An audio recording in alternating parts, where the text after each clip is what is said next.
market volatility and liquidity. I'm sure everyone's pretty familiar with volatility in crypto, but this gives you a good way to visualize what's going on. That RVI, the relative volatility index, is it?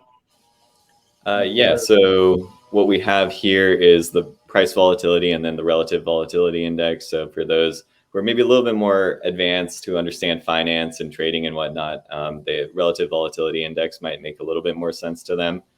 So what that does is it measures the direction of volatility from a scale of 0 to 100.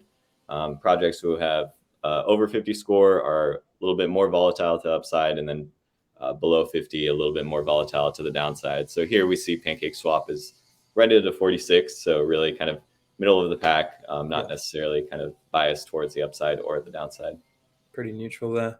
And then you've got top DEX pairs, a really good one. If you're trying to figure out where you're going to swap your tokens, where you can find the most liquidity and have the least market impact, avoiding slippage and that sort of thing. Yeah, correct. So yeah, I think decentralized exchanges are very popular. So in addition to centralized exchanges, we also have some decentralized exchange volume there.